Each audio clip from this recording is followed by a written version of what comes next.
Tafsir Al-Azhar karya Profesor Dr. Hamka, ayat 58 hingga ayat 59 surah An-Nisa. Bismillahirrahmanirrahim. Inna Allah ya'murukum an tu'addul amanati ila ahliha wa idha hakamtum bainan nasi an tahkumu bil 'adl.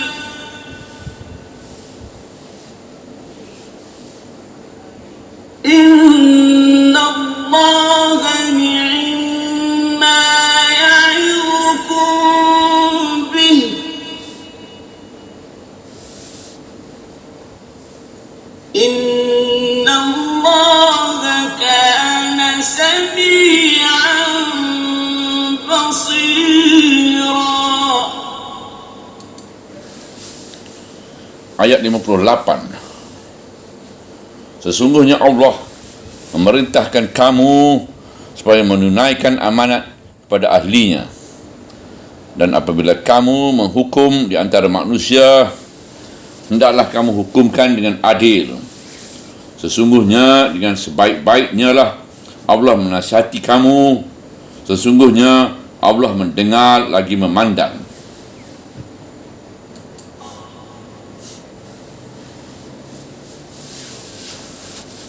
Ya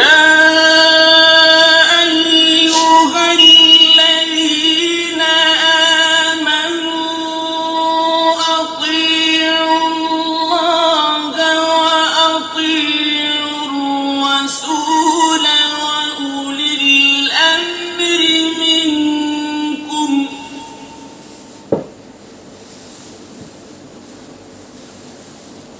Fa in في شيء فردوه إلى الله والرسول إن كنتم تؤمنون بالله واليوم الآخر.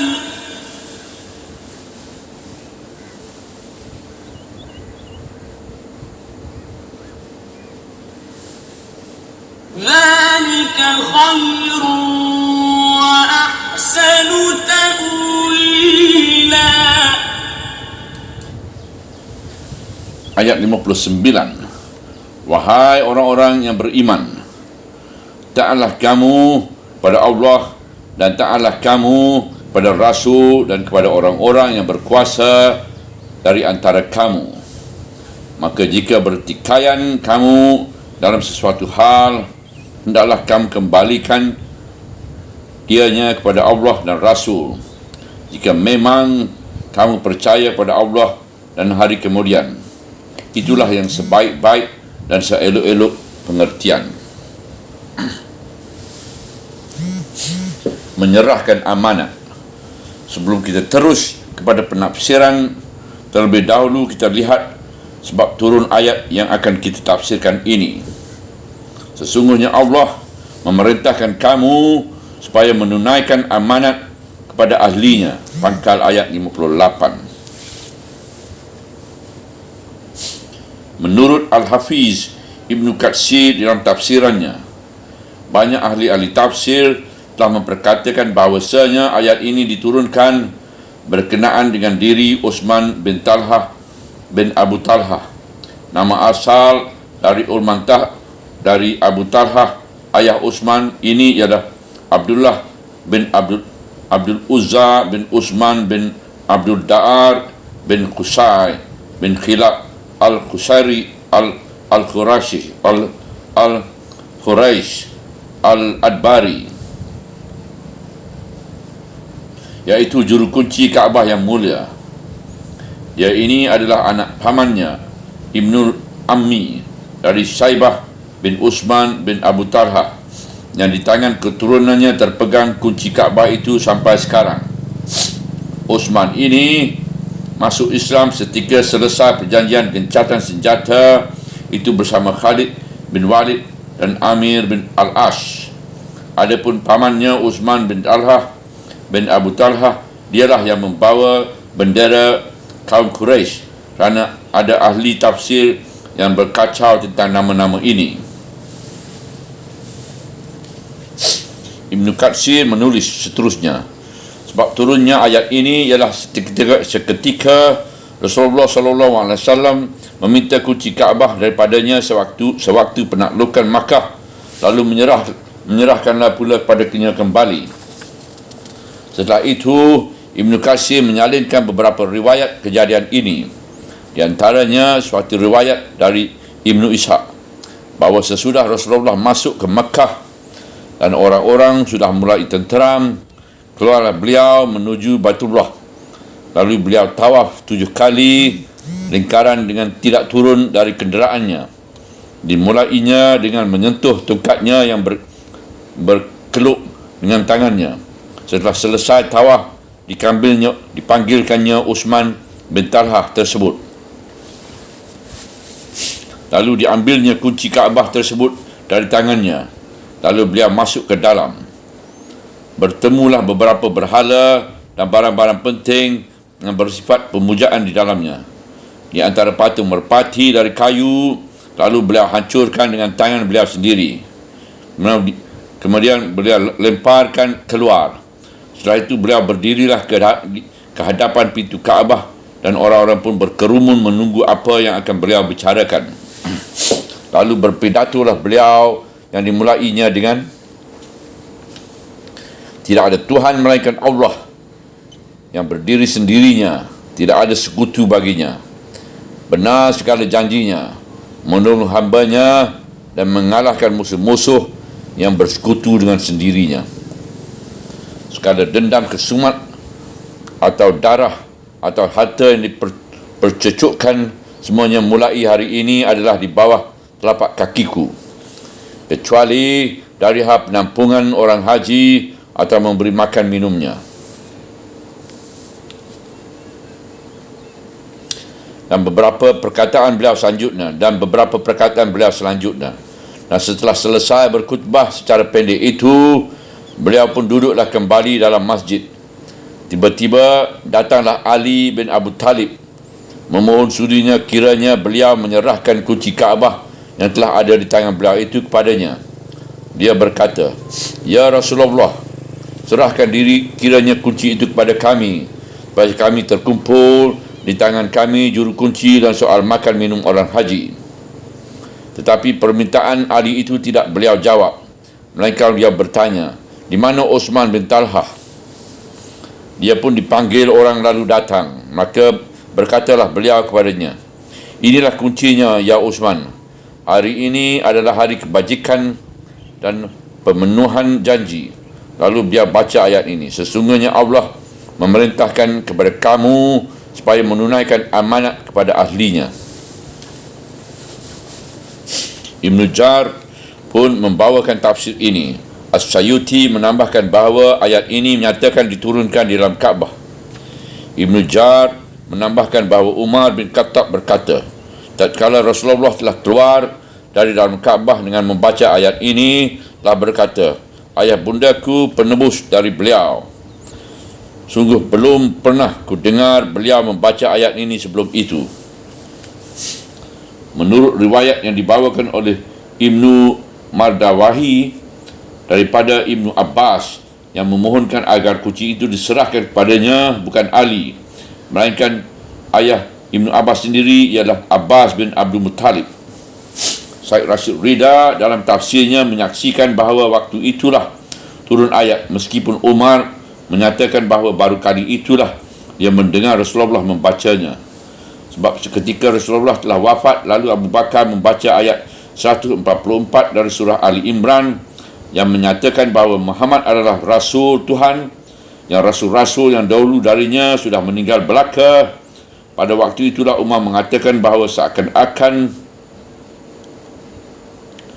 pada hari itulah baru dia mendengar ayat itu.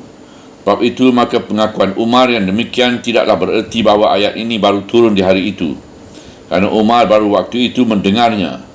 Memang sampai pada zaman kita sekarang ini, satu ayat Tuhan yang dibaca pada satu kejadian yang bertepatan, kita merasa seakan-akan ayat itu baru turun pada waktu itu. Lantaran itu tidaklah jadi soal apakah ayat itu turun di dalam Kaabah setika Rasulullah menyerahkan kunci kembali kepada Uthman bin Talhah ataupun telah lama turun sebelumnya. Tetapi dibaca Nabi kembali pada waktu itu. Yang penting kita perhatikan ialah isi ayat. Kerana isi ayat ini yang dimulai dengan kata, sesungguhnya Allah memerintahkan, sebagaimana ahli tafsir Abu Su'ud mengatakan bahawa di sini terdapat 3 kalimah. Pertama, kalimah sesungguhnya yang menunjukkan bahawa ini adalah peringatan sungguh-sungguh. Kedua, dengan menyebut nama Allah sebagai sumber hukum yang wajib ditanamkan. Ketiga, kata memerintahkan. Yang ketiga kalimat ini meminta perhatian kita yang khusus, iaitu supaya amanat ditunaikan, dipenuhi kepada ahlinya. Jangan amanat dipandang enteng. Dan dalam kejadian ini kita menampak bahawa dengan perbuatan beliau mulanya mengambil kunci dari Uthman bin Talhah, jelas sekali bahawa beliau telah memakai kekuasaannya sebagai penakluk. Beliau mempunyai hak penuh sebagai penakluk yang berkuasa meminta kunci itu. Tidak ada satu hukum pun, baik dahulu ataupun sekarang, yang dapat membantah hak Nabi yang telah menakluk Mekah itu meminta kunci Kaabah dari tangan pemegangnya. Itulah alamat kemenangan. Setelah selesai beliau membuka kunci pintu Kaabah dan membuka serta membersihkannya dan menutupnya kembali, datang Ali bin Abu Talib memohonkan kunci itu. Riwayat Ibnu Abbas yang meminta kunci itu ialah Abbas bin Abu Muttalib. Tetapi tidak ada permohonan itu yang lain yang beliau kabulkan. Malahan kunci itu beliau serahkan kembali pada Uthman bin Talhah dengan mengucapkan ayat, sesungguhnya Allah memerintahkan kamu supaya menunaikan amanat kepada ahlinya. Untuk mengetahui betapa besar jiwa Rasulullah, betapa dia sebagai seorang Nabi yang menjadi rahmat bagi seluruh alam, hendaklah kita ketahui latar belakang ajaran tentang sikayah, iaitu memberi minum orang Hajj dan hijabah yang memegang kunci Kaabah. Sejak dari nenek moyang Nabi Ibrahim, penduduk Mekah menjadi penjaga Kaabah yang diakui haknya oleh seluruh kabilah-kabilah Arab. Suatu masa datanglah kaum Azad dari Yaman merampas sekalian kekuasaan pengawalan itu sehingga lepaslah dari tangan penduduknya yang berasal dari keturunan Ibrahim dan Ismail itu. Mereka rampas kekuasaan memegang kunci itu ialah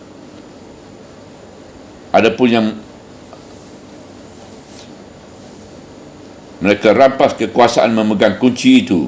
Adapun yang tinggal di Mekah dari keturunan Adnan, keturunan Ibrahim itu ialah Fir bin Malik. Fir inilah yang bernama Quraisy, dan dialah diambil nama keturunan itu. Semua orang tahu waktu itu bahawa dialah yang berhak menjadi pengawal Kaabah, tetapi tidak ada yang dapat melawan. Seorang keturunan Quraisy yang bernama Qushairi sampai membuang dirinya untuk menyusun kekuatan di negeri Khada'ah. Setelah dia kuat dan berpengaruh kembali, dia pun pulang. Keturunan Azad yang pernah memegang kekuasaan itu diambilnya jadi menantu, namanya Abu Qabsan. Dari dialah Quraisy meminta seluruh kekuasaannya kembali. Qushay inilah yang menyusun segala adat istiadat Quraisy dalam mengawal dan memuliakan Kaabah. Dia yang mendirikan Darun Nadwah untuk tempat berkumpul mesyuarah seluruh kepala suku dan peruk pecahan Quraisy. Dia yang memegang bendera peperangan yang bernama Al-Liwa, yang dikibarkan bila terjadi perang antara suku. Dia pula yang memegang hijabah, iaitu sebagai juru kunci dari Kaabah. dia memegang sikayah, iaitu menyediakan minuman buat orang yang datang haji. Kalau kekurangan belanja, suku-suku yang lain membantu. Setelah Qusay meninggal, dia diganti oleh puteranya Abdi Manaf. Kerana di antara bersaudara, dialah yang terkemuka. Oleh Abdi Manaf, kerana wasiat ayahnya dibaginya kekuasaan itu dengan abangnya yang bernama Abdiddar. Abdi Manaf meninggalkan 4 putera, iaitu Hashim, Abdi Syam, Abdul Muttalib dan Naifal. Rupanya di antara anak-anak Abdul Manaf yang 4 itu timbullah perlombaan merebut pengaruh dan kekuasaan dengan anak Abdiddar, sehingga nyaris terjadi pertumpahan darah sebab keempat anak Abdi Manaf ingin menguasai semua, dan kedua belah pihak sama-sama mempunyai penyokong. Syukurlah hal ini dapat dicampuri oleh orang tua-tua yang ada pada masa itu, sehingga dapat dicari perdamaian, iaitu yang memegang bendera Al-Liwa dan menyelenggarakan balairung tempat rapat Darun Nadwah, dan juru kunci Kaabah diserahkan kepada Bani Abdiddar. Adapun untuk memberi minum orang haji, makan minum dan jaminan-jaminan lain selama orang haji ada di Mekah diberikan kepada anak-anak Abdi Manaf. Kedua belah pihak menerima, dan oleh keempat anak Abdi Manaf diserahkan pula mengurus keduanya ini kepada seorang di antara mereka yang paling termuka, iaitu Hashim. Dan Hashim inilah ayah dari Abdul Muttalib. Dapat difahami jika Abbas bin Abdul Muttalib bin Hashim atau Ali bin Abu Muttalib bin Ali bin Abu Talib bin Abdul Muttalib bin Hashim ini sekali agar anak kunci Kaabah diserah ke tangan mereka, agar hijabah dan sikayah terkumpul kembali ke tangan Bani Hashim bin Ibnu Manaf.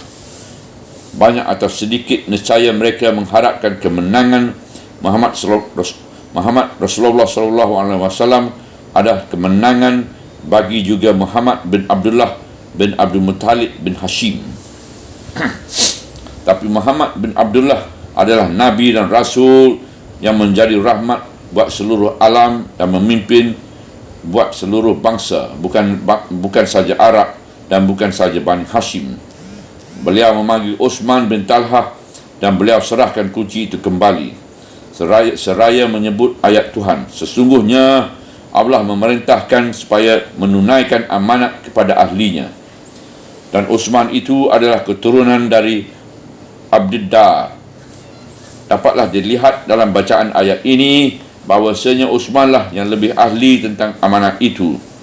Baik oleh kerana itu memang haknya sebagai hasil keputusan orang tua-tua, atau kerana dalam hal yang demikian dialah yang dapat dipercayai buat memegang amanat.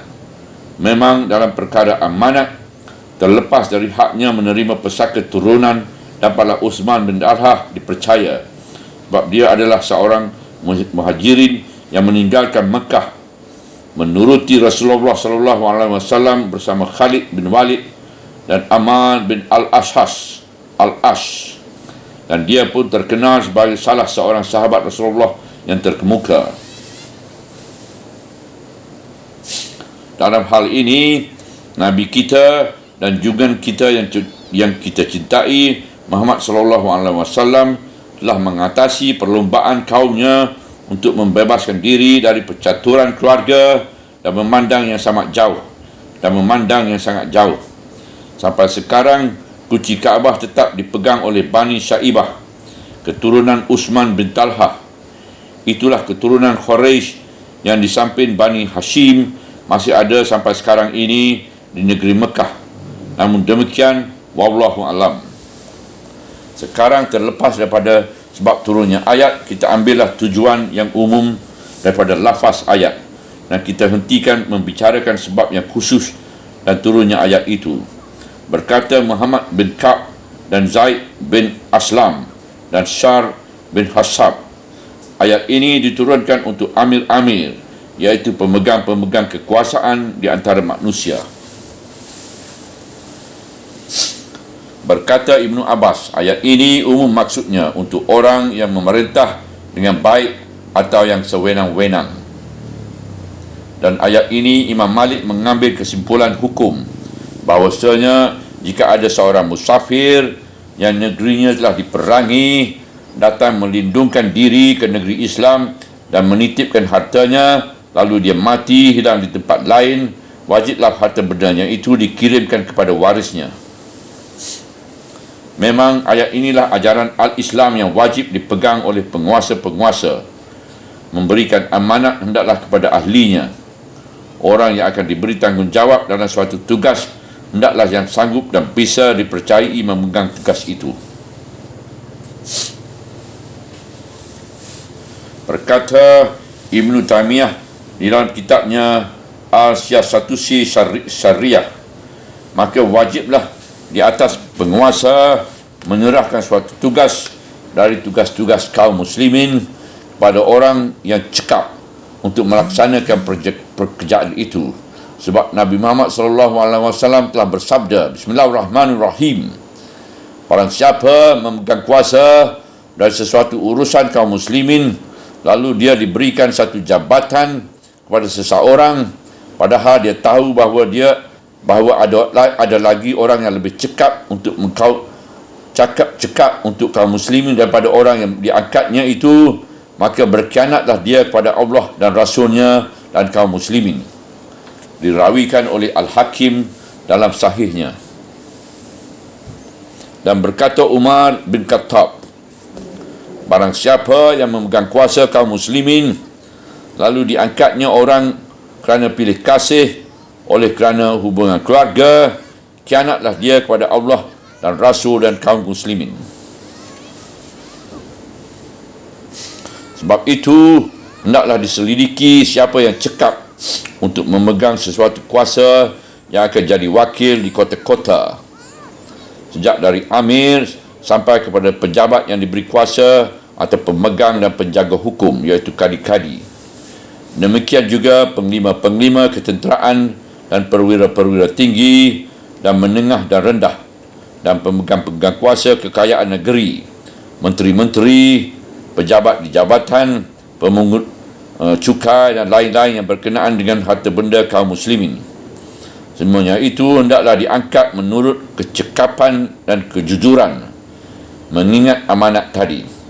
Dan tiap-tiap yang telah diangkat itu pun jika mengangkat bawahnya hendaklah memilih mana yang lebih cekap dan jujur pula. Bahkan sampai-sampai kepada jabatan menjadi imam sembahyang 5 waktu, tukang azan, tukang baca Al-Quran, sampai kepada guru-guru, sampai kepada Amirul Hajj, pembawa surat-surat pos, bendaharawan-bendaharawan, atache militer besar dan kecil, pemimpin-pemimpin kabilah dan tua pasar, hendaklah diangkat yang cekap. Hendaklah tiap-tiap urusan kaum muslimin itu, sejak dari amir-amir dan lain-lain, menempatkan orang bawahannya itu di tempat yang betul. Pilih mana yang dapat melaksanakan tugas dengan baik. Jangan seseorang diberi pekerjaan kerana permintaannya sendiri atau terdahulu memintanya. Bahkan itulah yang harus dijadikan sebab buat tidak mengangkatnya. Kerana tersebut di dalam suatu hadis bahawa suatu kaum datang kepada Rasulullah SAW meminta suatu jabatan. Lalu beliau tolak permintaan itu dengan sabda beliau, Bismillahirrahmanirrahim, kami tidak berikan kekuasaan pekerjaan ini kepada orang yang memintanya. Dirawikan oleh Bukhari.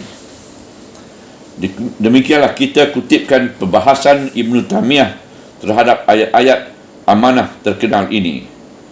Di dalam ayat ini telah dijelaskan bahawasanya Allah telah memerintahkan kamu.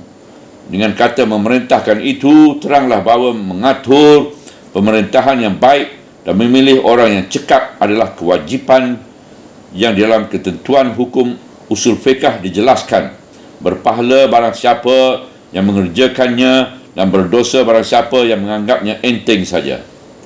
Dan dari sini juga dapat difahamkan bahawa bagi seorang Muslim memegang urusan kenegaraan artinya ialah memegang amanat. dan urusan bernegara adalah bahagian yang tidak dapat dipisah dari agama. Tidaklah dapat seorang Muslim berlagak masa bodoh dalam soal kenegaraan. Di ayat ini diperintahkan kepada kamu meletakkan amanat kepada ahlinya. Kamu itu adalah orang-orang banyak atau umat. Maka umat itulah yang membentuk pimpinan. Di zaman Rasul, beliau sendirilah yang memegang pimpinan itu. Beliau diakui Allah sebagai Rasulnya dan beliau diakui umat sebagai pemimpinnya. Dalam ucapan syahadah, tidak ada Tuhan melainkan Allah, Muhammad Rasulnya. Bererti orang menyerahkan pimpinan kepada beliau dalam urusan agama dan urusan kehidupan dunia atau bernegara.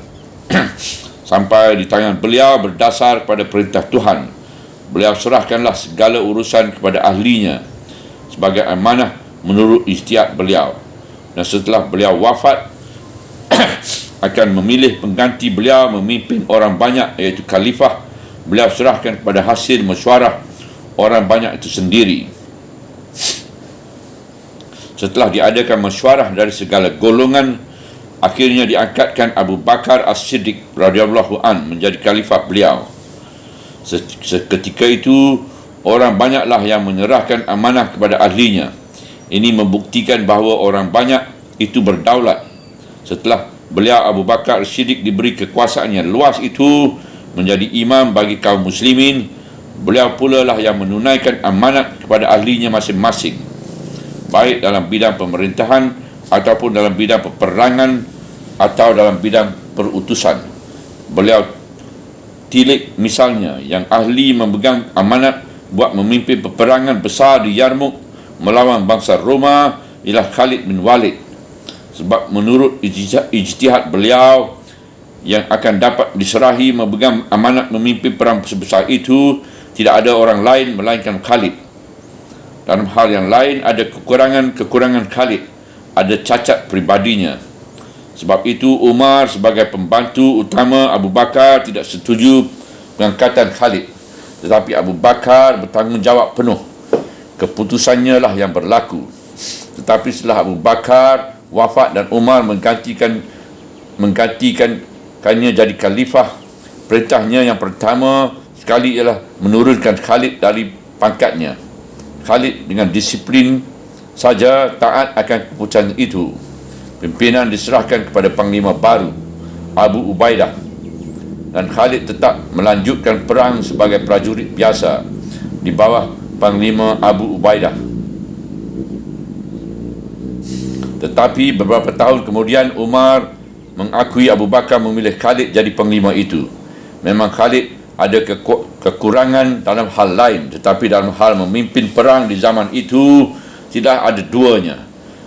Tidak juga Abu Ubaidah yang diangkat jadi penggantinya itu. Semata-mata orang baik belum tentu ahli dalam amanat yang diserahkan kepadanya, lalu amanat itu tidak cocok dengan pakatnya. Rasulullah SAW pernah memesankan kepada Abu Zar Al-Ghafari supaya dia sekali-kali jangan menginginkan diberi jabatan dalam pemerintahan.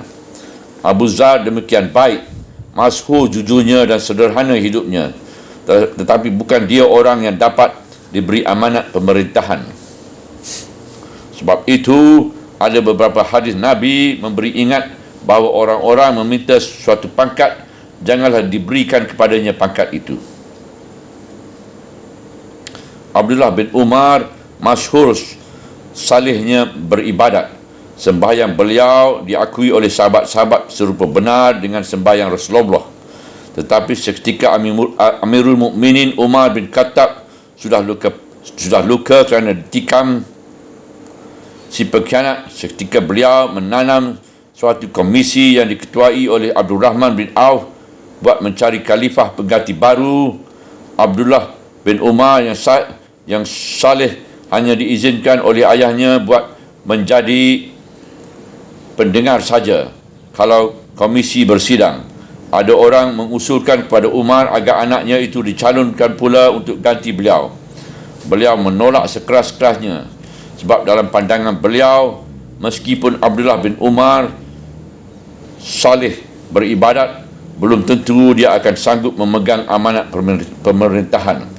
Bahkan beliau panggil Abdullah dan beliau beri nasihat supaya selama hidupnya dia jangan menuntut amanat yang tidak bisa dipikulnya. Abdullah bin Umar pun tahu dirinya, sehingga bertahun-tahun kemudian setelah terjadi perang saudara di antara Ali dengan Muawiyah, kerana Muawiyah ingin merebut hak itu, dia tidak campur kepada salah satu pihak. Lantaran itu, maka dalam pandangan hidup seorang Muslim, menerima jabatan yang bukan keahlian adalah pengkhianatan. Bismillahirrahmanirrahim. Dirawikan satu hadis oleh Bukhari dalam sahihnya daripada Abu Hurairah radhiyallahu an, bahwasanya Nabi SAW bersabda, apabila amanat telah disia-siakan, maka tunggulah saatnya. Ditanya orang, bagaimana sia-sianya ya Rasulullah?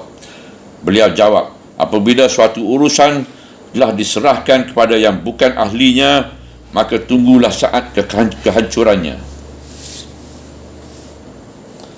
Dengan dasar semuanya ini, menjadi tanggungjawablah bagi imam kaum muslimin meletakkan suatu amanat pada ahlinya yang sesuai dengan kesanggupan dan bakatnya. Jangan mementingkan keluarga atau golongan sedang dia ternyata tidak ahli. Sebab itu adalah khianat kepada Allah dan Rasul dan orang yang beriman. Dan orang jangan berani menerima satu amanat kalau merasa diri tidak ahli. Tetapi sebaliknya pula, kalau memang pendapat umum mengetahui dan hati sanubarinya pun insaf bahawa dia dipikuli amanat itu memang kerana ahlinya, kerana keahliannya, hendaklah diterimanya. Jangan mengelak.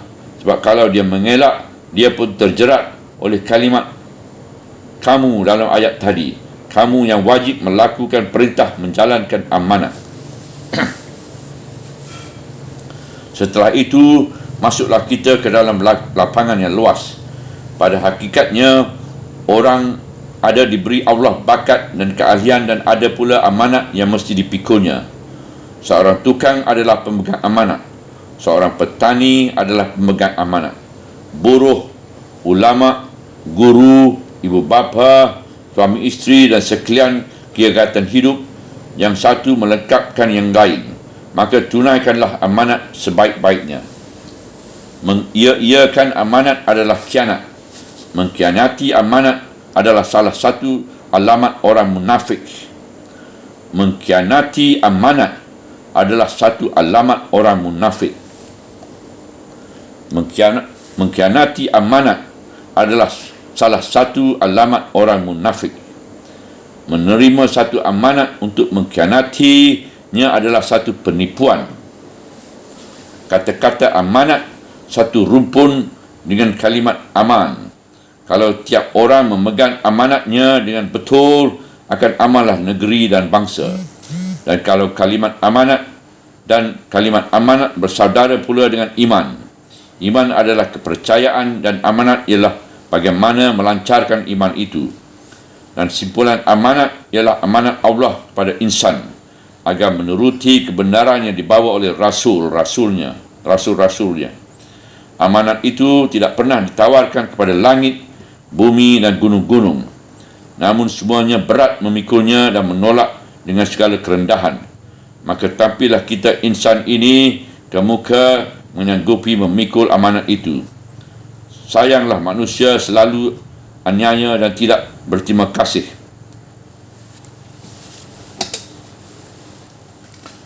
Memegang teraju keadilan. Kemudian datanglah sambungan ayat, dan apabila kamu menghukum di antara manusia, hendaklah kamu hukumkan dengan adil. Dan apabila kamu menghukum di antara manusia, hendaklah kamu hukumkan dengan adil. Inilah pokok kedua dari pembinaan pemerintahan yang dikehendaki Islam. Pertama tadi ialah menyerahkan amanat kepada ahlinya, memikul pejabat yang sanggup memikul. Yang kedua ialah menegakkan keadilan, hukum yang adil bukan yang zalim. pemegang teraju hukum hendaklah mengingat sumber hukum yang asli, iaitu hukum Allah, dan tegakkanlah itu. Seketika Abu Bakar As-Siddiq radhiyallahu an menerima jabatannya sebagai khalifah. Sebelum jenazah Rasulullah dikebumikan, beliau telah berpidato, "Aku telah diangkat menjadi pemimpin kamu, tetapi tidaklah aku ini lebih baik daripada kamu. Orang yang lemah di antara kamu menjadi kuat di sisiku, sebab hak-haknya akan aku ambilkan dari yang kuat. Dan orang yang kuat di antara kamu, lemahlah dia di sisiku, sebab hak si lemah akan aku ambilkan daripadanya. Sekarang mari kita sembahyang." Nabi SAW sendiri pernah mengatakan bahawa walau Fatimah binti Muhammad yang mencuri, akan beliau potong juga tangannya. Di dalam surat Al-Ahzab diterangkan bahawa kalau isteri-isteri Rasulullah SAW berbuat jahat, hukumnya 2 kali lipat dari kejahatan yang dilakukan perempuan lain. Pada suatu hari, Ali bin Abu Talib berhadapan perkara dengan seorang Yahudi di hadapan Khadi Syuraih. Khadi terlanjur memanggil beliau dengan gelarnya Abu Hasan. Beliau tegur Khadi di dalam menghadapi 2 orang yang sedang berperkara. Satu, hendaklah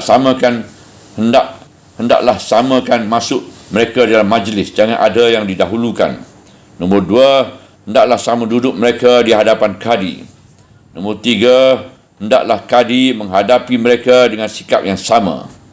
Keempat, hendaklah keterangan mereka sama didengarkan dan diperhatikan. Kelima, ketika menjatuhkan hukum, hendaklah keduanya sama mendengar. Selanjutnya, Imam Syafi'i mengatakan bahawa yang perlu ialah menyamakan sikap kepada kedua orang yang tengah berperkara itu, dan tidak diwajibkan menyamakan rasa hati. Mungkin ada di antara kedua mereka yang lebih dikasihi atau dipandang lebih besar, lebih benar, tetapi hal ini tidak boleh ditunjukkan dalam sikap, sebab itu bisa mengganggu akan jatuhnya hukum yang adil kelak. Dan kata beliau pula, sekali-kali tidak boleh diajar yang seorang menjawab pertanyaan supaya dia menang. Demikian juga orang yang diambil jadi saksi. Dan beliau mengatakan pula, yang mendakwa jangan diajar bagaimana cara mendakwa dan menuntut sumpah. Yang terdakwa jangan diajar bagaimana cara memungkari dakwa atau bagaimana mengaku. Saksi-saksi jangan diajar bagaimana cara memberikan kesaksian atau tidak memberikan kesaksian. Kerana semua ini bisa menyusahkan salah satu pihak yang sedang berperkara atau menyakitkan hatinya sehingga dia merasa tidak diadili, melainkan dizalimi, sebab hakim dirasanya berat sebelah. Malahan menurut Imam Syafi'i, meskipun hakim berkenalan baik dengan salah seorang yang sedang diperkarakan itu, namun selama berperkara dia tidak boleh menjamunya makan dan tidak pula boleh mengabulkan undangan jamuannya. Pendeknya, maksud hakim atau khadi ialah menyampaikan atau menghantarkan kebenaran ke tempat yang sebenarnya dengan tidak dicampuri oleh maksud-maksud lain.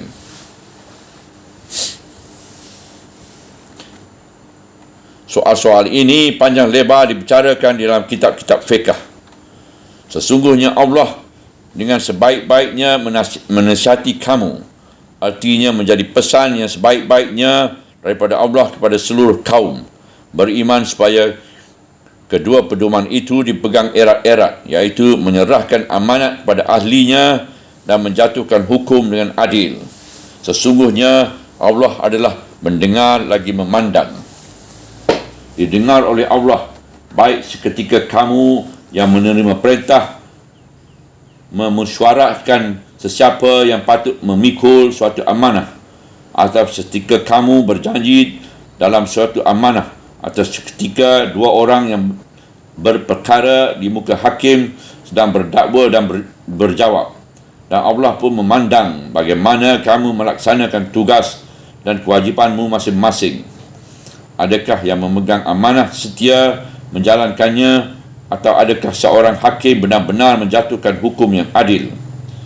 Bukan telinga dan mata manusia saja yang menyaksikan, tetapi lebih dari itu semuanya ialah pendengaran dan penglihatan Tuhan.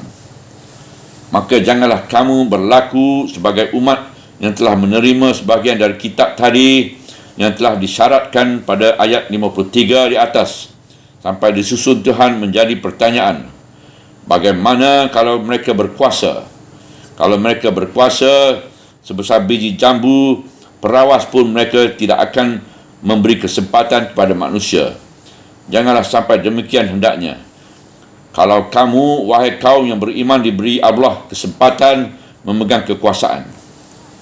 Dengan menjaga yang kedua itulah, iaitu amanah dan adil, keamanan, keadilan dan kemakmuran akan tercapai, sehingga tercapai apa yang pernah disabdakan Nabi. Seorang perempuan berjalan seorang diri dari Hirah, iaitu dekat Iraq, ke Mekah.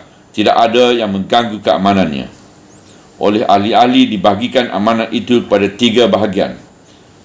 Pertama, amanat hamba dengan Tuhannya, iaitu mengikut suruh, menghentikan tegah, mencapai apa yang diredainya dan menyediakan segenap diri untuk mendekati Tuhan. Maka segala maksiat dan dosa adalah khianat kepada Tuhan. Kedua, amanat terhadap sesama hamba Allah, termasuk menyampaikan pekirim kepada yang berhak menerima, menyimpan petaruh sampai yang empunyanya datang meminta, menyimpan rahsia yang dipercayai orang, menjaga silaturahmi keluarga, ketaatan menjunjung tinggi undang-undang negara. Termasuk pula dalam amanat bila pihak yang berkuasa dalam negara memelihara keamanan rakyat, dan termasuk juga amanat ulama memimpin rohani orang banyak. Pelanggar undang-undang adalah pengkhianat. Pembuka rahsia negara kepada musuh adalah pengkhianat. Ulama-ulama yang membangkit masalah khilafah yang membawa fitnah dalam kalangan umat adalah pengkhianat. I repeat, ulama-ulama yang membangkit masalah khilafah yang membawa fitnah dalam kalangan umat adalah pengkhianat. Ulama-ulama yang membangkit masalah khilafah yang membawa fitnah dalam kalangan umat adalah pengkhianat. Di masa kini terlalu ramai mereka. Di dalam ini termasuk juga pemegang amanat rumah tangga, tanggungjawab anak dan isteri, termasuk juga memegang amanat rahsia rumah tangga, rahsia suami isteri. Ketiga, amanat insan terhadap dirinya. Menurut Ar-Razi dalam tafsirnya, termasuk dalam ini amanat di dalam memilih mana yang muslihat untuk diri bagi kebahagiaan dunia dan akhirat, dan jangan mendahulukan kehendak syahwat dan angkara murka yang akan dapat membawa celaka. Termasuk juga menuntut ilmu pengetahuan yang berfaedah, bermata pencarian, jangan menganggur. Ditambah lagi ialah menjaga kesihatan, berobat kalau sakit, menjaga diri ketika ada penyakit menular, misalnya dengan permintaan suntikan vaksin kepada doktor, atau tidak minum air mentah ketika kolera menjadi. Dalam ayat ini didahulukan menyebut amanat daripada menyebut keadilan. Kerana amanatnya yang asli dalam jiwa manusia. Kalau amanat telah berdiri, tidaklah akan sampai terjadi tuduh-menduduh, dakwa-mendakwa yang sampai ke muka hakim. Maka banyaklah hadis yang mengenai amanat sebagai di bawah ini. Bismillahirrahmanirrahim. Tanda orang munafik adalah 3. Bila bercakap, berdusta. Bila berjanji, mungkir. Bila diberi amanat, khianat. Dirawikan oleh Bukhari, Muslim, At-Tirmizi dan An-Nasai dari Abu Hurairah. Dan satu lagi hadis. Bismillahirrahmanirrahim. Tidak ada iman pada orang yang tidak ada amanat padanya, dan tidak ada agama pada orang yang tidak menghargai janji. Dirawikan oleh Imam Ahmad dan Ibnu Hibban dari hadis Anas bin Malik.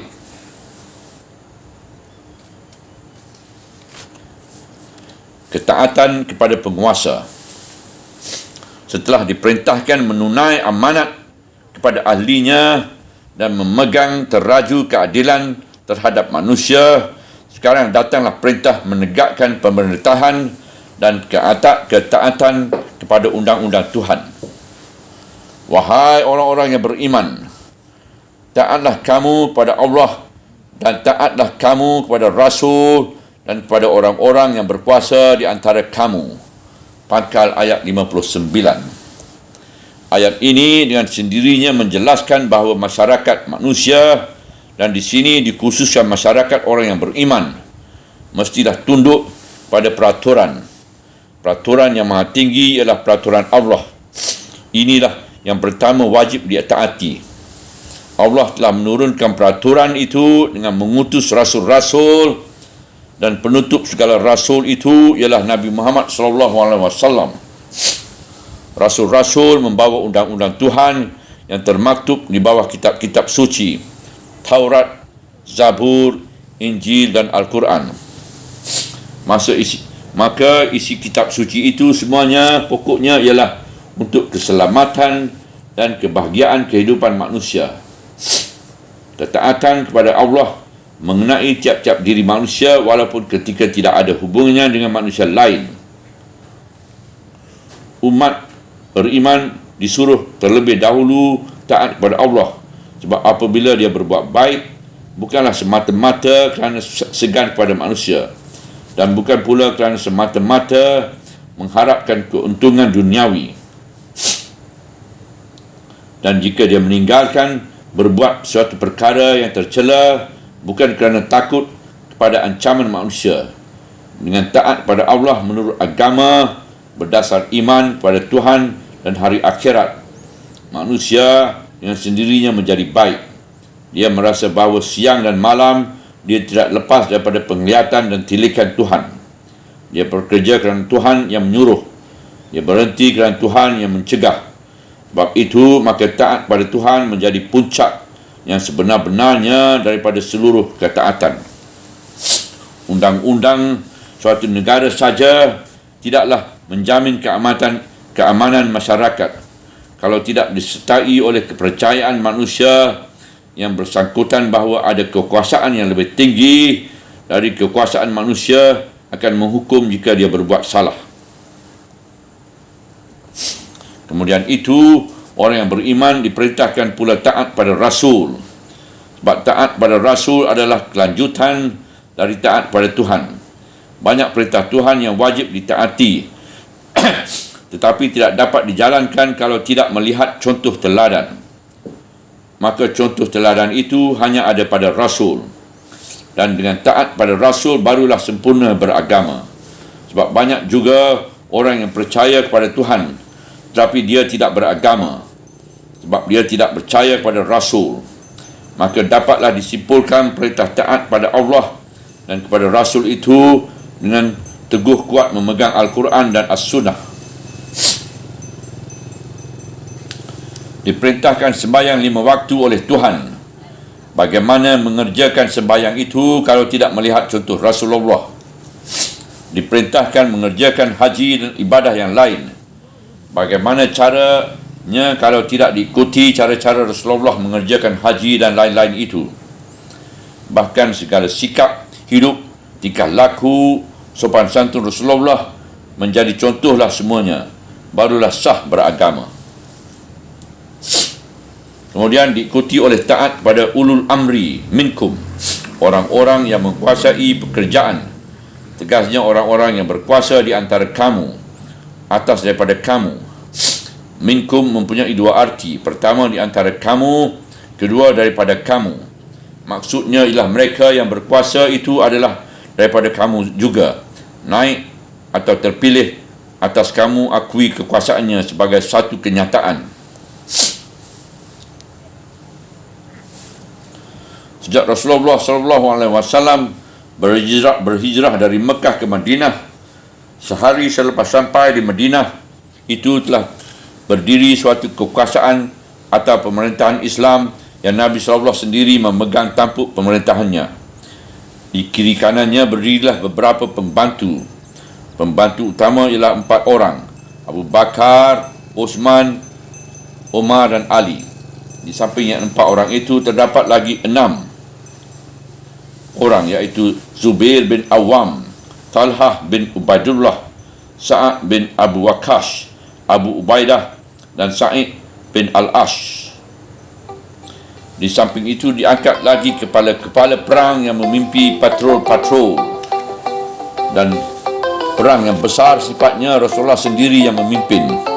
Sejak waktu itu sudah ditumbuhkan ketaatan kepada kekuasaan itu. Pelanggaran perintah penjaga lereng Bukit Uhud sehingga mendatangkan kekalahan bagi peperangan dianggap suatu kesalahan yang besar. Urusan kenegaraan dibahagi 2 bahagian, yang mengenai agama semata-mata dan yang mengenai urusan umum. Urusan keagamaan semata-mata menunggu perintah dari Rasul, dan Rasul menunggu wahyu dari Tuhan. Tetapi urusan umum umpamanya perang dan damai, membangunkan tempat beribadah dan bercucuk tanam dan memelihara ternak dan lain-lain umpamanya diserahkan kepada kamu sendiri. Tetapi dasar utamanya ialah syura, iaitu permusyaratan.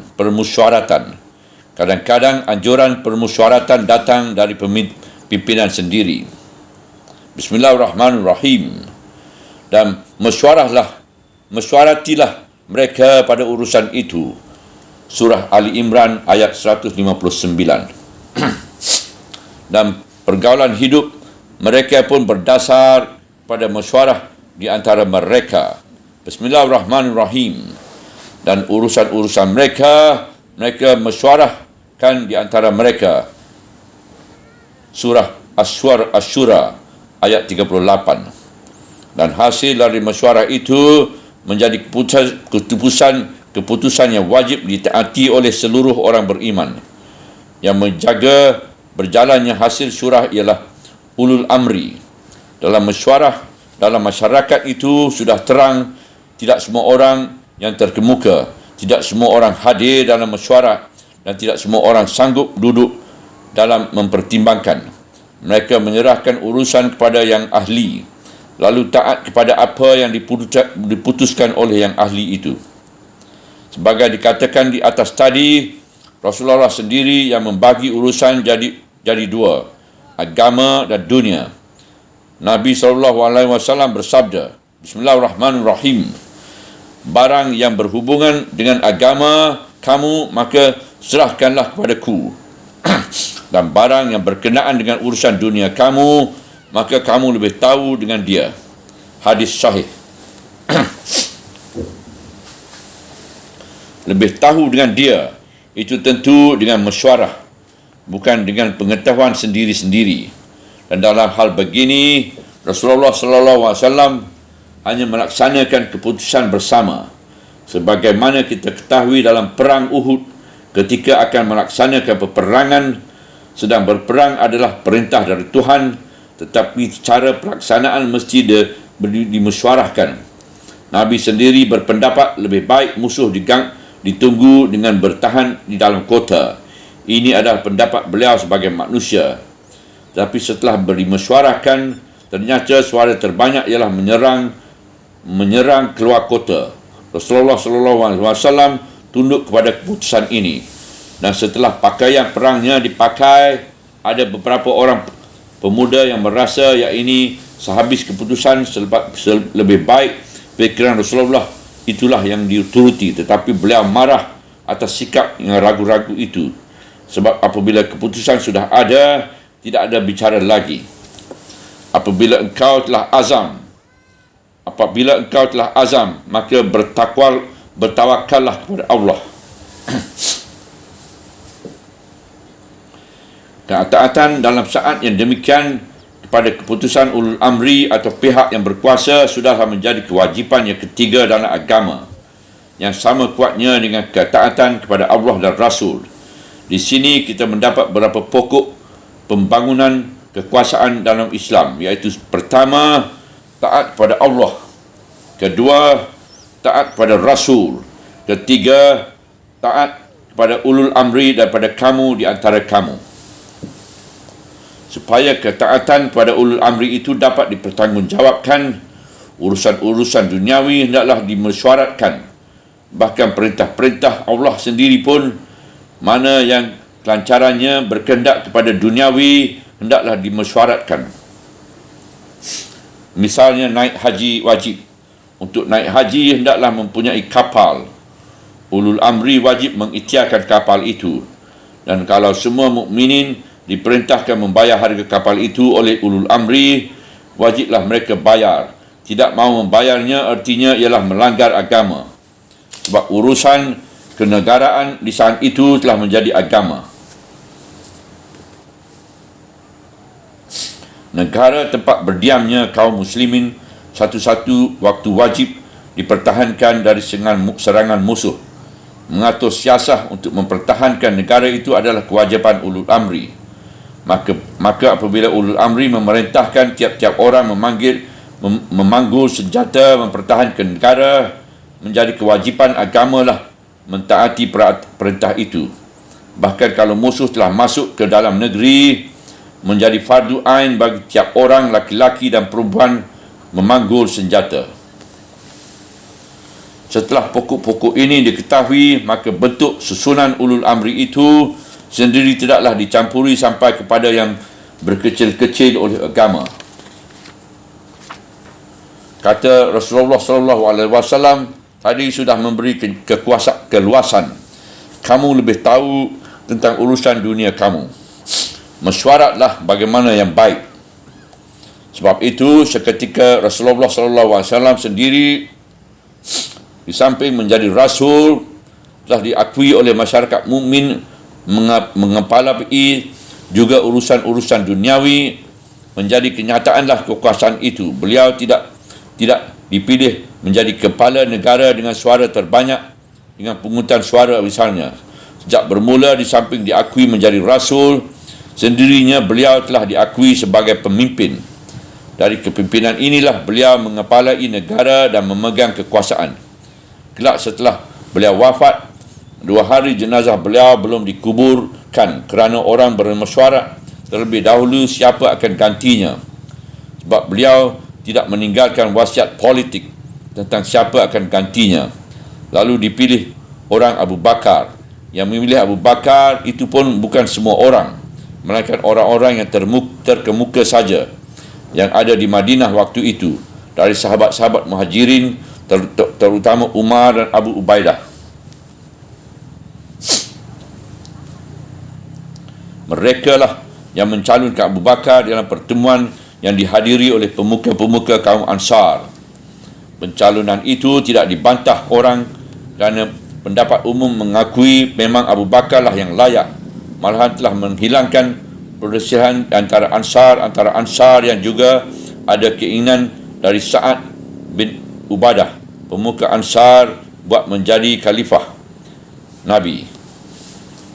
Ali bin Abu Talib pun pada hakikatnya pada mulanya tidaklah setuju pencalonan Abu Bakar itu, tapi perasaannya itu terhimpit oleh pendapat umum, iaitu public opinion. Setelah Abu Bakar diangkat, sampailah berita ke seluruh negeri, ke Mekah, ke Taif dan negeri-negeri lain. Orang pun menerima. Ketika Abu Bakar merasa sakit, hendak wafat, dia meninggalkan wasiat supaya Umar diakui oleh orang banyak menjadi gantinya. Pemuka-pemuka Muhajirin dan Ansar menerima wasiat beliau itu. Kemudian keangkatan Utsman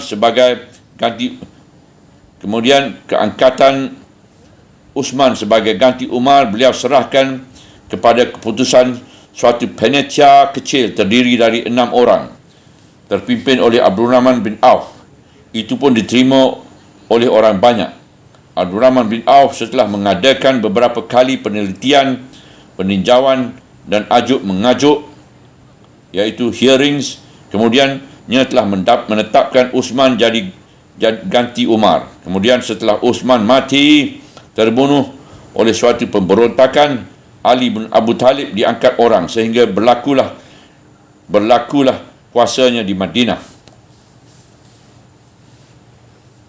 Tetapi Muawiyah di Syam tidak menerima sampai terjadi perang.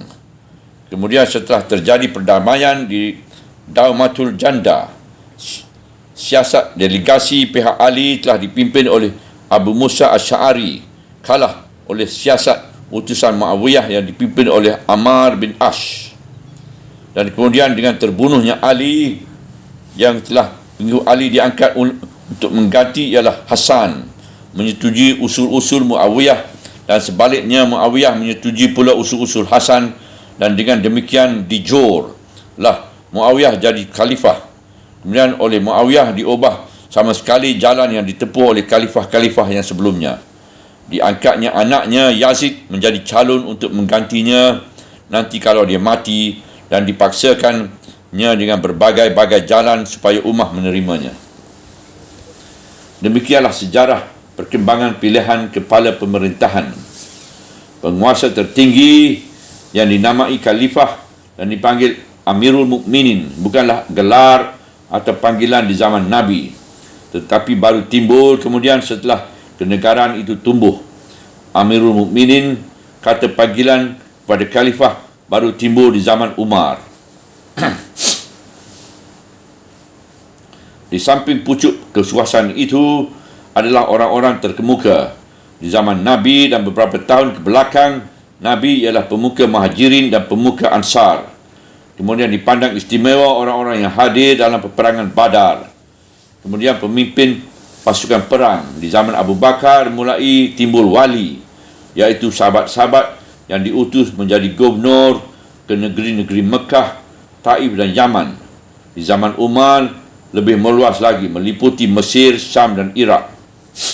Orang-orang inilah yang diajak bermesyuarah. Orang-orang inilah yang disebutkan ahlil haliwal akdi, artinya ahli mengikat dan menguraikan ikat.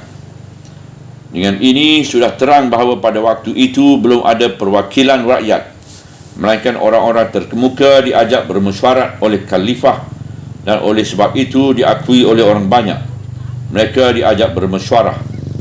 Kemudian perkembangan keadaan proses yang ditimbulkan oleh Muawiyah menyebabkan khalifah tidak lagi pilihan ahlil halil wal akdi yang umum, tetapi kekuasaan dipegang oleh Bani Umayyah, oleh satu kabilah atau satu suku yang dinamai Asabiyah.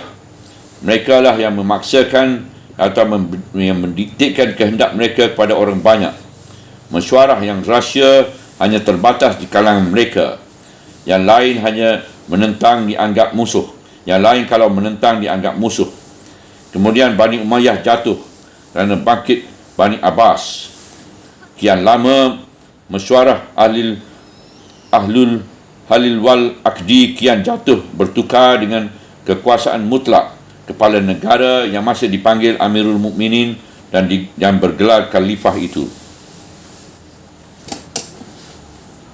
Tetapi semua perkembangan ini tidaklah terlepas dari tinjauan ahli-ahli fikir Islam, terutama ulama-ulama fikah dan ahli-ahli usuluddin. Nescaya pendapat mereka pun dipengaruhi oleh keadaan atau suasana ketika mereka hidup. Setengah ulama sebagai Hasan Bisri terus terang menyatakan bahawa urusan syura telah rosak binasa kerana perbuatan Muawiyah. Setengah ulama lagi membela Muawiyah bukan kerana mengambil muka dan takut dihukum. Mereka katakan bahawa Muawiyah tidak dapat berbuat lain.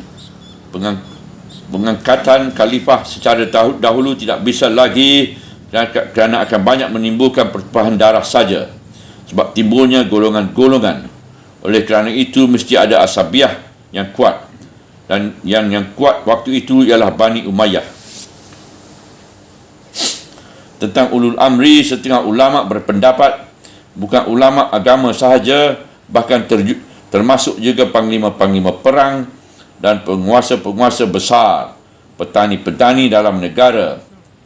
Muhammad Abduh berpendapat di zaman moden kita ini, direktur-direktur, penguasa besar, profesor-profesor, sarjana-sarjana di berbagai bidang, wartawan dan lain-lain yang terkemuka di masyarakat adalah ahlul halil wal akdi, berhak diajak bermesyuarah.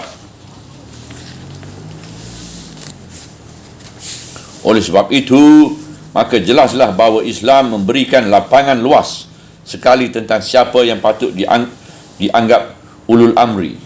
Itu yang patut diajak bermesyuarah pemungutan suara, atau kepala pemerintahan saja menunjuk siapa yang patut, iaitu lalu diakui dan ditaati oleh orang banyak. Kamu lebih tahu urusan dunia kamu. Dengan ini semua dapat disimpulkan, pertama, tentang taat kepada Allah menjadi kewajipan bagi semua, tidak ada tawar-menawar. Tentang taat pada Rasul menjadi kewajipan semua, tidak ada tawar-menawar. Ketiga, tentang taat pada ulul amri menjadi kewajipan bagi semua.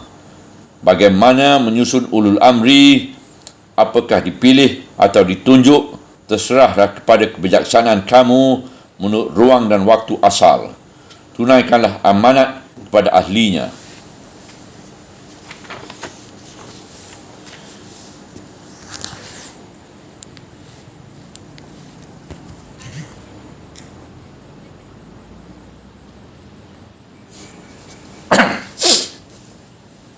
Bagaimana cara umat Islam memilih ulul amri?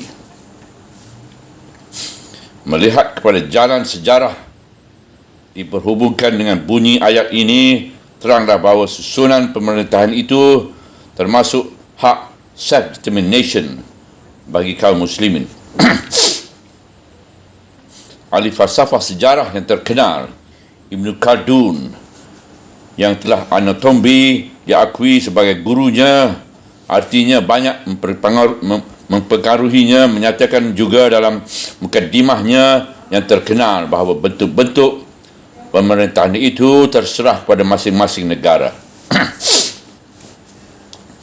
Kemudian berkatalah sambungan ayat, maka jika bertikaian kamu dalam suatu hal, hendaklah kamu kembalikan dianya kepada Allah dan Rasul.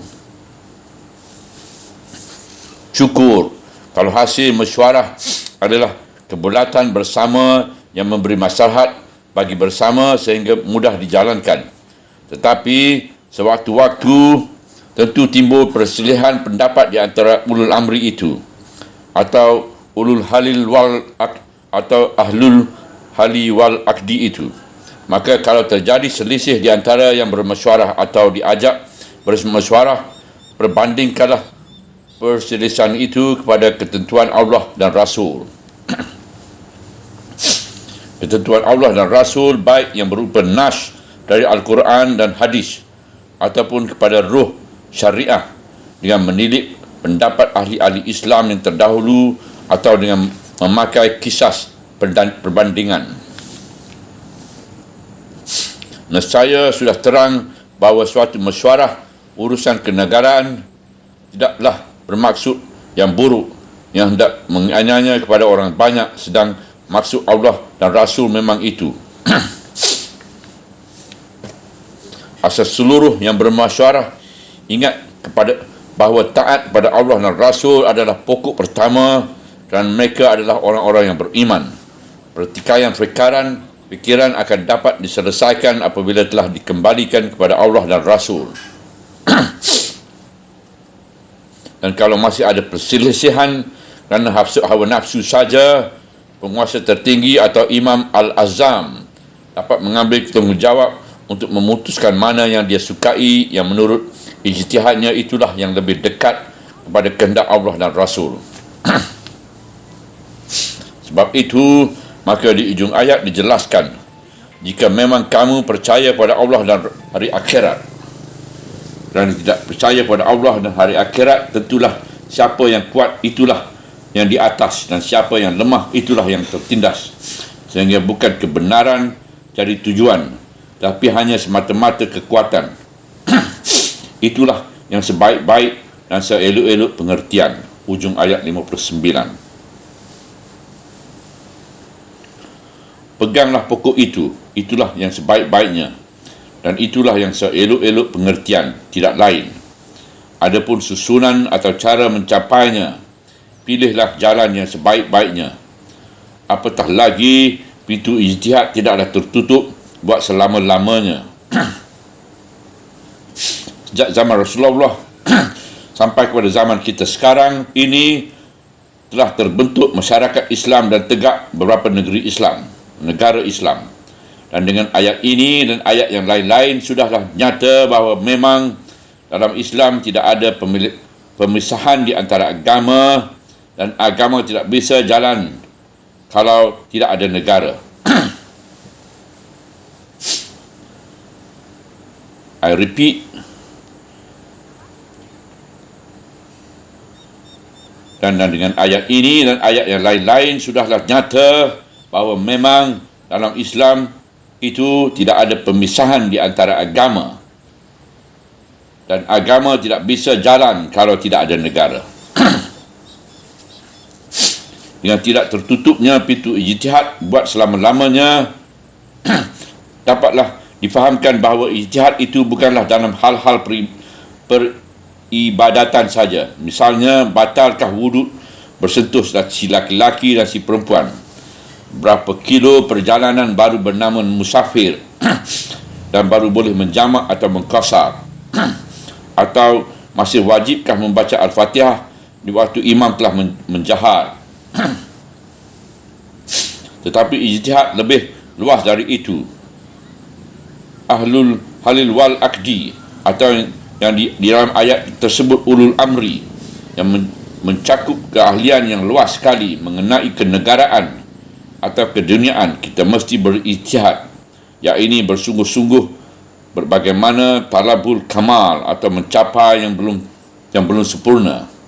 Apatah lagi kita dapat mencontoh yang baik dari mana saja pun datangnya. Ingat ayat 18 dari surah 39, itu surah Az-Zumar, dan menolak yang tidak sesuai dengan kepribadian kita, walaupun dari mana pula datangnya. Kita tidak meninggalkan yang lama hanya kerana lamanya, dan tidak mengambil yang baru hanya kerana barunya. Asal kedua pokok pertama, taat kepada Allah dan Rasul, tetap kita pegang, maka ijtihad selalu mesti berjalan, sebab fikiran kita selalu mesti berjalan. Kita tidak boleh membeku, terutama dalam urusan duniawi. Kita ambil suatu perumpamaan yang menyedihkan dalam kerajaan Islam Turki Osmani di zaman pemerintahan Sultan Mahmud kedua, iaitu tahun 1223 Hijriah bersamaan tahun 1808. Ketika beliau naik takhta kerajaan, Turki telah dikepung dari segala jurusan, terutama dari Zar Rusia.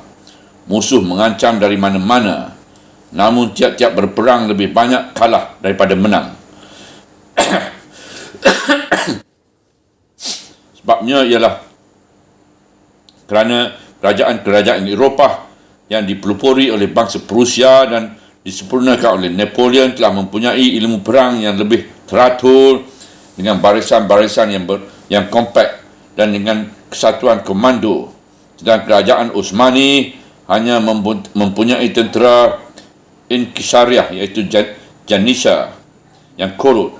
Di zaman dahulu memang tentera itulah kemegahan bangsa Turki, dan dengan tentera itulah Sultan Muhammad Penakluk Al-Fatih menyerbu Konstantinopel dan menghancurkan kerajaan Byzantium. Mereka menggantungkan kemenangan dengan keberanian belaka sebagai tentera zaman kuno.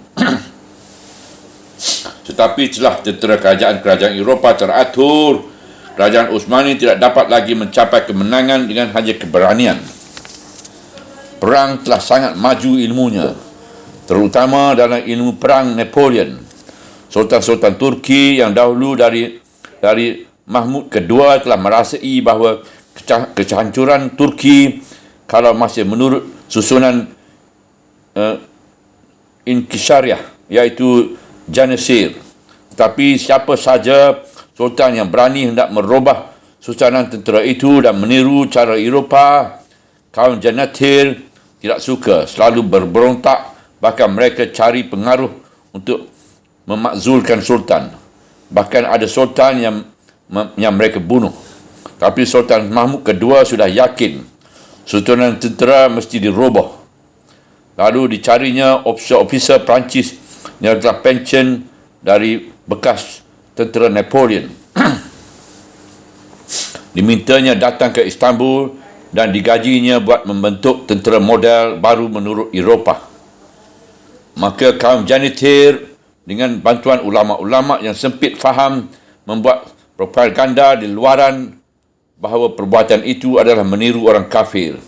Padahal ada hadis Nabi. Bismillahirrahmanirrahim. Barang siapa yang meniru menyerupai kafir, maka dia orang kafir pula. Inilah hadis yang mereka pegang dan besar pengaruhnya kepada orang awam. Tapi Sultan berkeras pada pendiriannya. Pada suatu hari dengan gelap mata, lebih kurang 50,000 orang kaum Janitir mengadakan demonstrasi menuju istana dan dengan lengkap pula bersenjata. Dari jauh bersorak-sorak menyuruh Sultan yang telah meniru orang kafir itu turun saja dari takhta sekarang juga. Akan tetapi Sultan yang gagah perkasa itu dengan dikelilingi oleh wazir-wazir dan orang-orang besar yang setia telah bersiap di istana. Sultan berkata, "Aku ingin akan pendirianku. Siapa yang setia kepadaku, tinggallah bersama aku, dan siapa yang rasa ragu, pergilah menyeberang kepada mereka." Lalu Sultan menyuruh mengeluarkan bendera jihad pesaka Nabi Muhammad SAW supaya dikibarkan di muka istana. Setelah itu, Sultan menyuruh mengisi sekalian meriam yang ada di muka istana. Dan setelah itu, Sultan mengurus wazir besar menemui pimpinan demonstrasi, memberinya nasihat. Tetapi tambah dinasihati, mereka bertambah kalap dan mendekat. Sultan mengamit, wazir besar menyuruh kembali. Setelah wazir besar kembali ke dekat Sultan, orang-orang yang 50,000 itu pun bertambah mendekat. Dan setelah dekat benar di pekarangan istana, mereka tidak dapat dikendalikan lagi. Tembak, perintah Sultan. 5 buah meriam besar sekali meletus tepat mengenai sasaran. Hampir 40,000 mayat kaum Janisari berkeping-keping dan bergelimpangan. Beribu-ribu luka berat dan enteng dan selebihnya dari lari timpang siur. Dan demikian Sultan Mahmud kedua telah menyelesaikan kesulitan dalam negerinya, dan tentera Turki menurut susunan yang baru telah baginda tegakkan. Dan mulai waktu itu pula baginda menanggali pakaian cara lama dan memakai pakaian panglima tertinggi.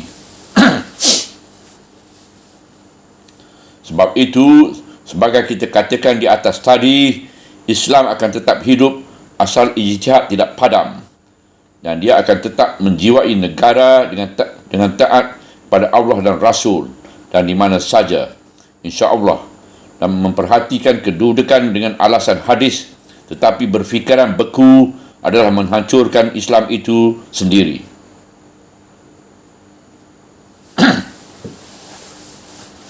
Kesimpulan, 2 ayat 58 dan 59 dari surah An-Nisa ini adalah dasar yang dipimpinkan oleh Tuhan dengan wahyu sebagai pokok pertama dalam mendirikan sesuatu kekuasaan atau sesuatu pemerintahan. Yang pertama ialah menyerahkan amanat kepada ahlinya. Tegasnya, hendaklah di seluruh pelaksana pemerintahan, seluruh aparatus pemerintahan diberikan kepada orang-orang yang bisa memegang amanat, orang-orang yang ahli. Hak yang pertama ialah pada rakyat, atau dalam istilah agama, pada umat.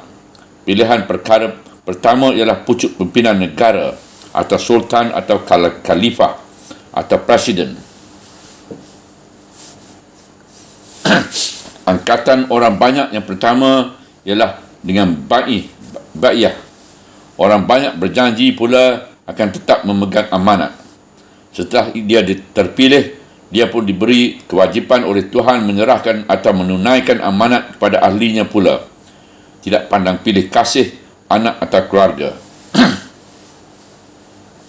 Setelah itu, hendaklah dia menegakkan keadilan. Kalau menghukum di antara manusia, hendaklah menghukum dengan adil. Apakah ada pemisahan di antara pelaksanaan pemerintahan dengan kehakiman atau triad politika? Ini tidak dibicarakan oleh Al-Quran. Ini adalah menilik perkembangan masyarakat itu sendiri. Tetapi Saidina Umar bin Khattab dalam masa pemerintahannya telah mengangkat hakim terpisah dari kekuasaan beliau. Itulah Qadi Syurayah yang terkenal. Qadi Syurayah itu betul-betul terkenal keadilannya menjalankan hukum. Sunnah yang ditinggalkan Umar ini dituruti oleh khalifah-khalifah yang jujur di belakang beliau. Sumber hukum ialah Al-Quran sendiri. Kemudian ialah sunnah Rasul. Kalau tidak bertemu dengan sunnah Rasul, dipakailah ijtihad. Tetapi ijtihad itu harus di dalam lingkungan Al-Quran dan As-Sunnah tadi juga. Di sinilah timbulnya apa yang disebutkan ijma' dan qisas. Setelah menerangkan dasar-dasar ini, datanglah perintah taat. Tempat taat yang pertama ialah Allah, kedua ialah Rasul, ketiga ialah ulul amri atau penguasa. Penguasa itu hendaklah minkum, iaitu daripada kamu. Dia berkuasa kerana kamu percaya, dan dia berkuasa kerana kamu memilih mereka. Dan dia adalah daripada kamu sendiri. Tadi sudah diterangkan bahawa dasar mereka memerintah ialah perintah Allah dan sunnah Rasul. Kalau tidak bertemu nas yang syarih, bolehlah ulul amri memakai ijtihad. Tetapi di ayat 59 ini ditegaskan bahawa kalau terjadi perselisihan, hendaklah dikembalikan kepada Allah dan Rasul juga.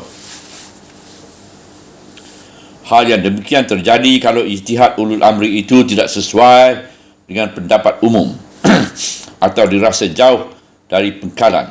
Hal ini tentu dimesyuaratkan bersama, kerana ulul amri yang datang minkum, sama-sama Islam, tidak mungkin akan dengan sengaja membuat keputusan yang membawa selisih. Apabila telah dipulang kepada sabda Tuhan dan sunnah Rasul, perselisihan itu akan hilang dengan sendirinya.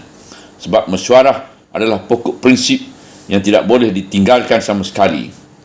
Dalam surah yang memakaikan nama mesyuarat sampai pun kepada suatu pemerintahan ialah orang-orang yang patuh akan panggilan Tuhan, mendirikan sembahyang dan segala urusan mereka, mesyuarahkan di antara mereka, dan mereka pun suka mengorbankan harta benda untuk kebajikan. Untuk menjaga jangan sampai ditimpa mara bahaya yang berlarut-larut kerana berlainan pendirian, akan bertemu kelak pada surah An-Nisa ini juga, yang tidak menyetujui cara cita Islam itu buat menjadi pimpinannya sehingga orang beriman tersingkir. Kalau itu kejadian, maka kemurkaan Tuhan akan menimpa. Setelah ulul amri terpilih, dengan sendirinya dia mempunyai hak buat ditaati. Tetapi dia sendiri pun mempunyai kewajipan. Sebab setiap hak ada imbangannya dengan kewajipan. Supaya dia ditaati, dia mesti menjalankan sepanjang Al-Quran dan As-Sunnah dan ijtihad yang tidak terlepas dari dalam rangka Al-Quran dan As-Sunnah itu. Menulis Ar-Razi dalam tafsirnya, Ali bin Abu Talib berkata, menjadi kewajipan bagi imam supaya menghukum dengan apa yang diturunkan oleh Allah dan menunaikan amanat.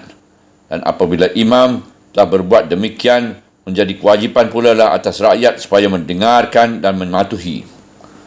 Az-Zamakhshari dalam Al-Kashifat Dan di dalam Al-Kasafnya menulis, ulul amri minkum ialah amir-amir yang menjalankan kebenaran. Adapun amir-amir yang berlaku zalim, maka Allah dan Rasulnya tidak ada sangkut paut dengan orang semacam itu. Maka tidaklah Allah dan Rasulnya mewajibkan taat kepada mereka. Ulul amri yang diwajibkan mentaati di samping mentaati Allah dan Rasul ialah yang perbuatannya sesuai dengan kehendak Allah dan Rasul, yang mementing keadilan dan kebenaran. Ulul amri yang diwajibkan mentaatinya di samping mentaati Allah dan Rasul ialah yang perbuatannya sesuai dengan kehendak Allah dan Rasul, yang mementingkan keadilan dan kebenaran.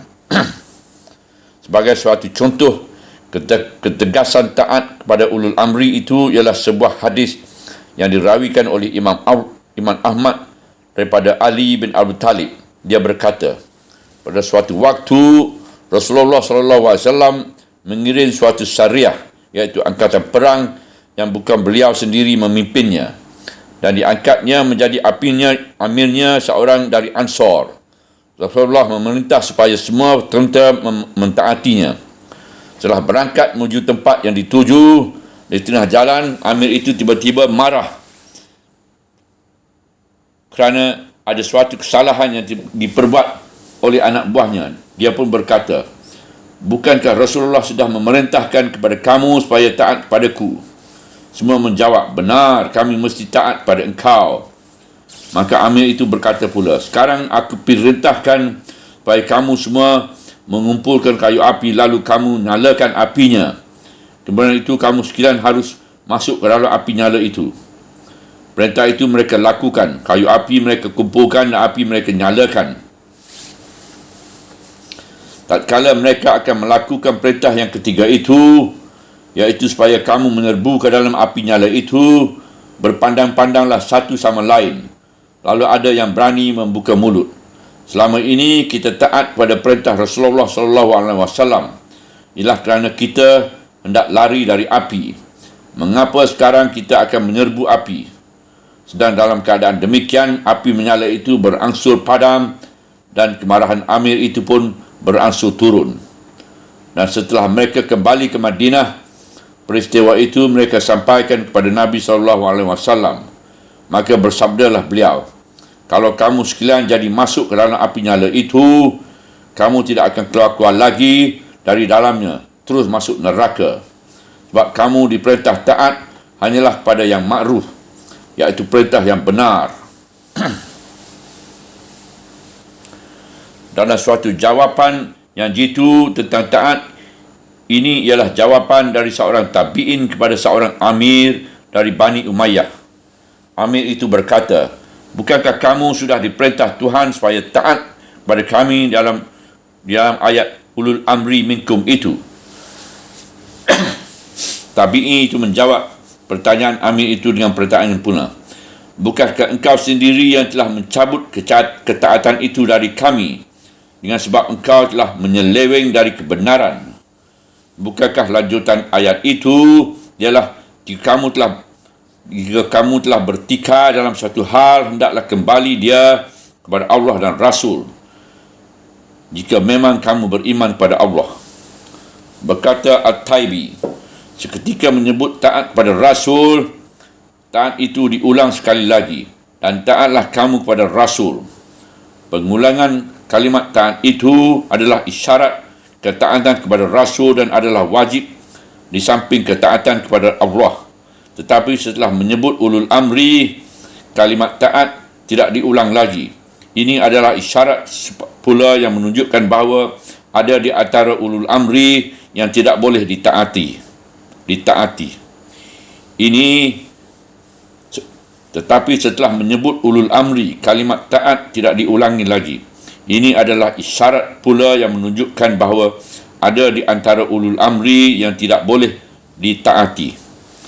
Inilah beberapa catatan yang perlu diperhatikan dalam meneliti ayat yang penting bagi pembangunan masyarakat dalam negara ini.